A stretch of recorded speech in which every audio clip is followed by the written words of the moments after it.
नमस्कार विद्यार्थी, आज हम मौलिक अधिकारों के बारे में अध्ययन करेंगे। मौलिक अधिकार प्रत्येक संविधान के द्वारा नागरिकों को मौलिक अधिकार प्रदान किए जाते हैं।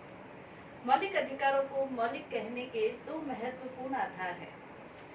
मौलिक अधिकारों को मौलिक इसलिए कहा जाता है क्योंकि ये देश की मौलिक विधि यानी कि संविधान के अंतर्गत लिखे होते हैं या निहित होते हैं, इसलिए इन्हें मौलिक कहा जाता है।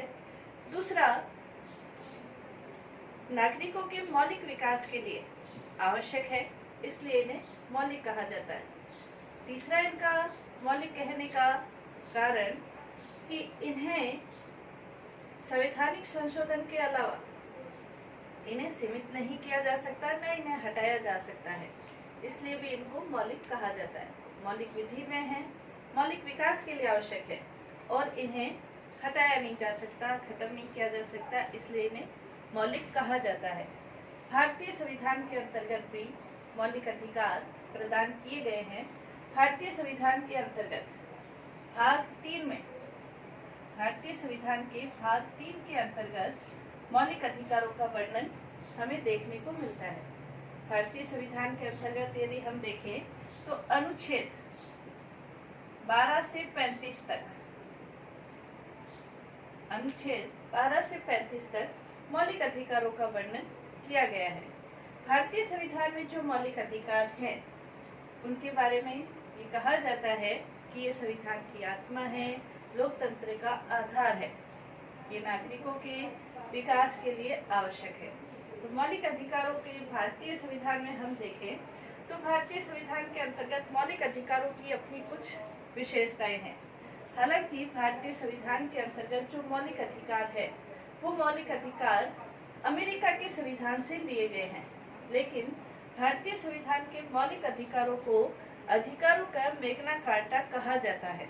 अधिकारों का मैग्ना कार्टा कहा जाता है, यानी कि ब्रिटेन के संविधान के अंतर्गत, ब्रिटेन का संविधान हालांकि अलिखित संविधान है, लेकिन मैग्ना कार्टा शब्द ब्रिटेन से लिया गया है। मैग्ना कार्टा शब्द ब्रिटेन के अंतर्गत 1215 में सम्राट जॉन को लोगों ने स्वतंत्रताओं पर हस्ताक्षर करने के लिए पहली बार बाध्य किया था और 1215 में मैग्ना कार्टा के ऊपर हस्ताक्षर सम्राट जॉन ने किए थे। तब से अधिकारों से संबंधित किसी भी विषय को, किसी भी बात को मैग्ना कार्टा के नाम से जाना जाता है।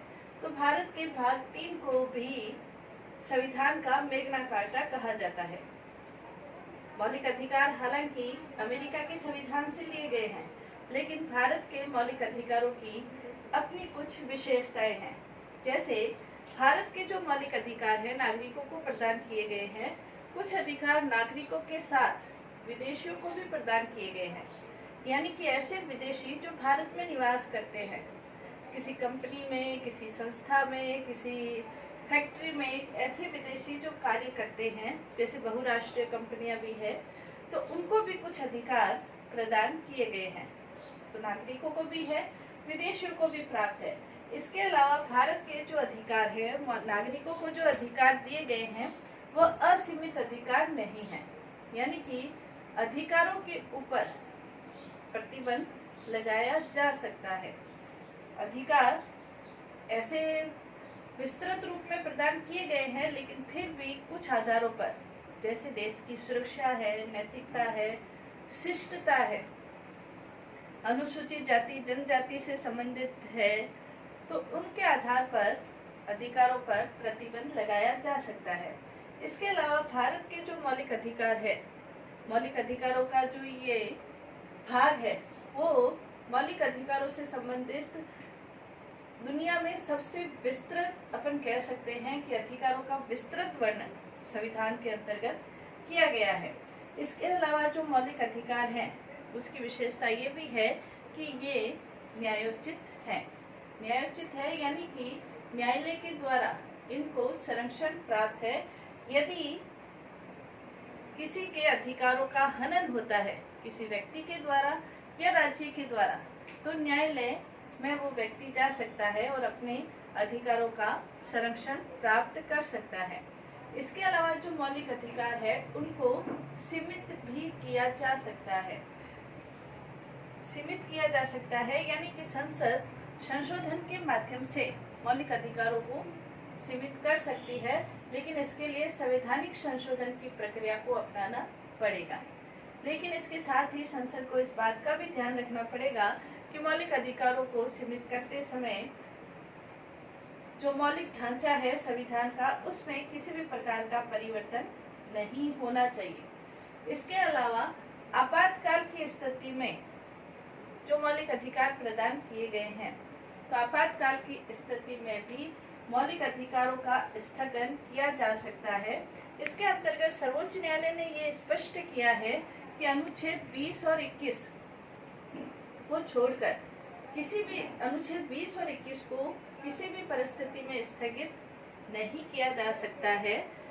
अनुच्छेद 19 के अंतर्गत जो स्वतंत्रताएं प्रदान की गई है, 6 प्रकार की स्वतंत्रताएं प्रदान की गई हैं, वो आंतरिक आपात की स्थिति में उनको सीमित नहीं किया जा सकता, लेकिन सशस्त्र विद्रोह की स्थिति में उनको सीमित किया जा सकता है। युद्ध विरोधी हो, आक्रमण हो, तो ऐसी स्थिति में उनको सीमित किया जा सकता है। अनुच्छेद 20 और 21 को आपात स्थिति में सीमित नहीं किया जा सकता है, बाकी अधिकारों का निलंबन किया जा सकता है। तो भारतीय संविधान के अंतर्गत अनुच्छेद 12 से 35 तक मौलिक अधिकारों का वर्णन है। मौलिक अधिकार जब संविधान बना था उस समय 7 प्रकार के मौलिक अधिकार प्रदान किए गए थे, जिसमें समानता का अधिकार, स्वतंत्रता का अधिकार, शोषण के विरुद्ध अधिकार और धार्मिक स्वतंत्रता का अधिकार और संपत्ति का अधिकार। संपत्ति का अधिकार प्रदान किया गया था, लेकिन संपत्ति का अधिकार, संवैधानिक उपचारों का अधिकार, शिक्षा और संस्कृति का अधिकार, ये 7 प्रकार के अधिकार थे। लेकिन संपत्ति के अधिकार को 1944वें संविधान संशोधन के द्वारा, संपत्ति के अधिकार को 44वें संविधान संशोधन के द्वारा 1978 में संपत्ति के अधिकार को हटा दिया गया और अब संपत्ति के अधिकार को कानूनी अधिकार संविधान के भाग 12 के अंतर्गत अब संपत्ति के अधिकार को कानूनी अधिकार बना दिया गया है।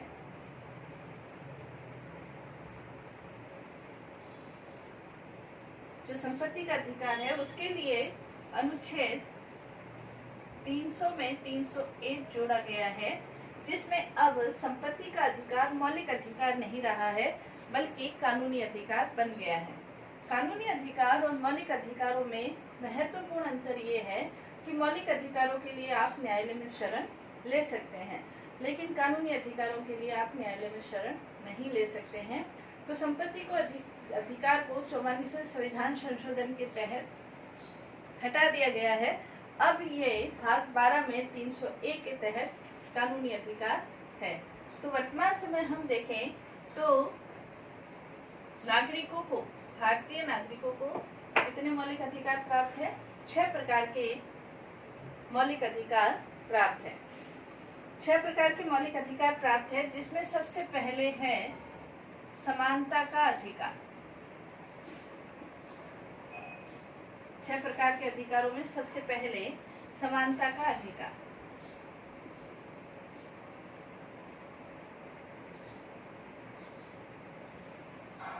समानता के अधिकार का वर्णन अनुच्छेद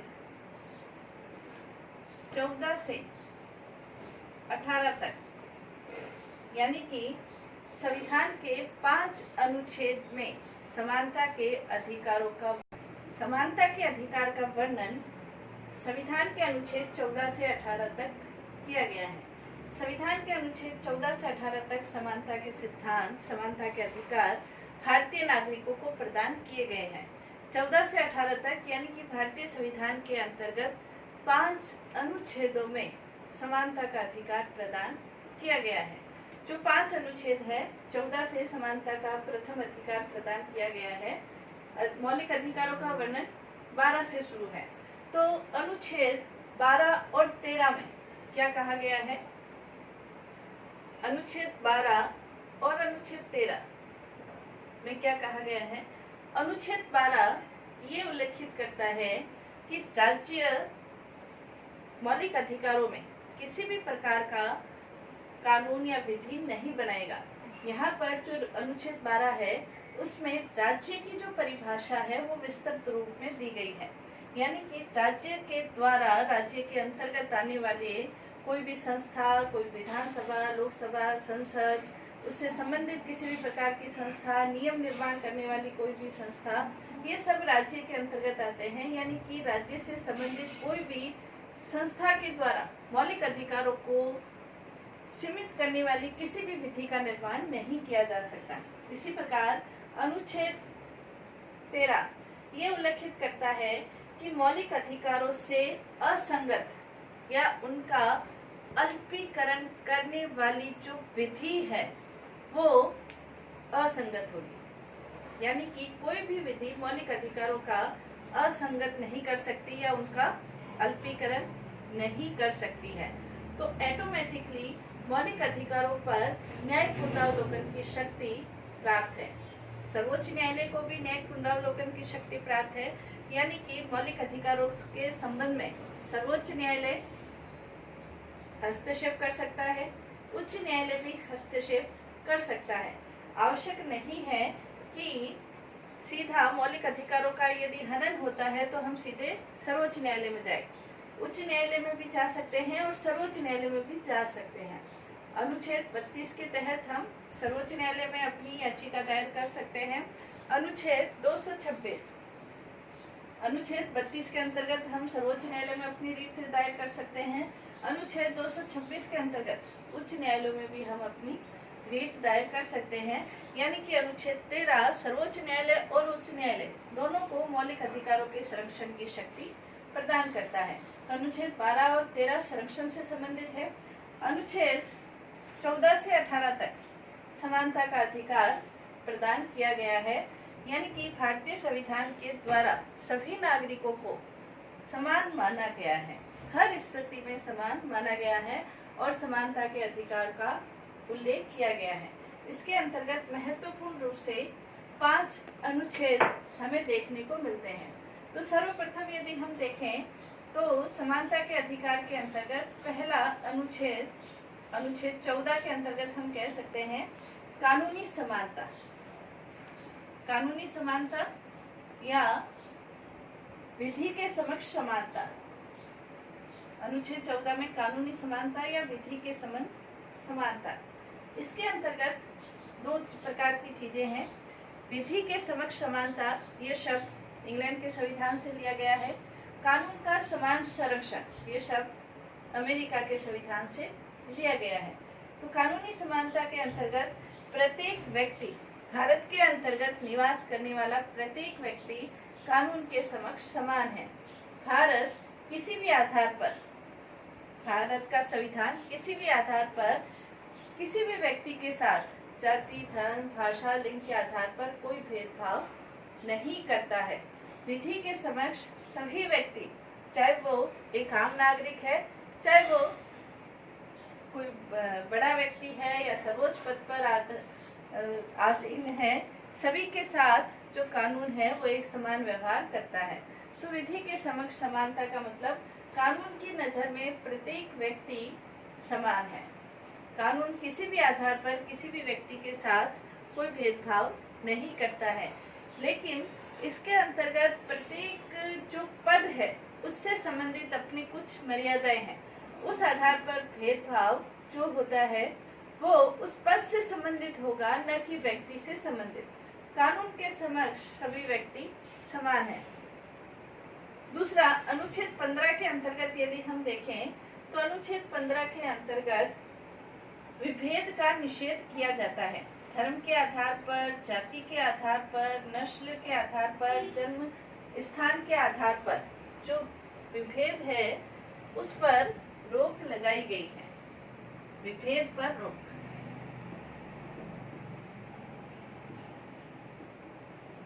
कोई भी व्यक्ति किसी भी व्यक्ति के साथ भेदभाव नहीं कर सकता।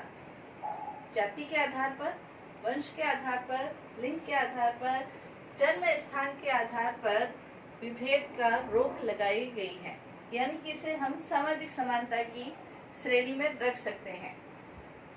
किसी भी व्यक्ति के साथ सार्वजनिक जो स्थान है, जैसे सार्वजनिक पार्क है, सार्वजनिक जलाशय है, मंदिर है, मस्जिद है, उनके आधार पर किसी भी व्यक्ति के साथ कोई भेदभाव, जलाशय है, घाट है, पार्क है, होटल है, रेस्टोरेंट है, कुएं हैं, इन पर किसी भी व्यक्ति के साथ किसी भी प्रकार का धर्म के आधार पर, जाति के आधार पर कोई भेदभाव नहीं किया जा सकता है। यदि कोई व्यक्ति भेदभाव करता है तो दूसरा व्यक्ति न्यायालय की शरण ले सकता है। तो अनुच्छेद 15 विभेद पर रोक लगाता है, यानी कि सामाजिक समानता की स्थिति अपन कह सकते हैं। अनुच्छेद 16 के अंतर्गत लोक नियोजन या अवसर की समानता, लोक नियोजन या अवसर की समानता, अवसर की समानता प्रत्येक भारत के प्रत्येक व्यक्ति को प्रदान की गई है। लोक नियोजन अथवा अवसर की समानता का मतलब है कि भारतीय नागरिकों को बिना किसी भेदभाव के सरकारी नौकरियों में समान अवसर प्रदान किए गए हैं। कोई भी भेदभाव इसके अंतर्गत नहीं किया गया है। जाति के आधार पर, धर्म के आधार पर, वंश के आधार पर कोई भेदभाव सरकारी नौकरियों में नहीं किया जाता है। लेकिन सरकारी नौकरियों से संबंधित योग्यता के संबंध में अवश्य उसमें ऐड कर दिया जाता है कि अमुक योग्यता प्राप्त व्यक्ति ही इस नौकरी के योग्य है। लेकिन योग्यता अलग चीज है, बाकी अन्य कोई भेदभाव की मनाही की गई है। प्रत्येक नागरिक अवसर की समानता है। कोई भी व्यक्ति यदि योग्य है तो वो सरकारी नौकरी प्राप्त करने के लिए सक्षम है, उसके साथ कोई भेदभाव नहीं किया जाता है। इसी प्रकार अनुच्छेद 17 अस्पृश्यता का अंत करता है। ये क्वेश्चन कई बार पूछा जाता है कि भारतीय संविधान के अंतर्गत अस्पृश्यता को अपराध कौन से अनुच्छेद के अंतर्गत किया गया है। तो भारतीय संविधान के अंतर्गत अस्पृश्यता को अपराध अनुच्छेद 17 के अंतर्गत किया गया है।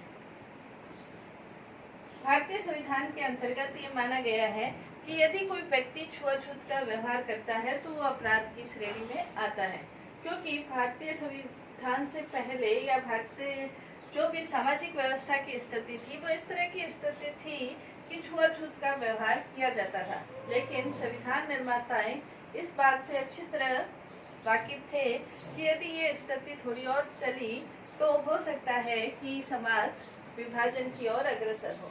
इसलिए उन्होंने अस्पृश्यता को अपराध घोषित कर दिया और अनुच्छेद 17 के अंतर्गत कोई भी व्यक्ति यदि छुआछूत का, अस्पृश्यता का व्यवहार करता है या अस्पृश्यता से संबंधित किसी भी व्यक्ति के साथ अपमानजनक व्यवहार करता है या किसी भी व्यक्ति को छूने से संबंधित या इस तरह का कोई व्यवहार करता है तो वो अपराध की श्रेणी में आता है।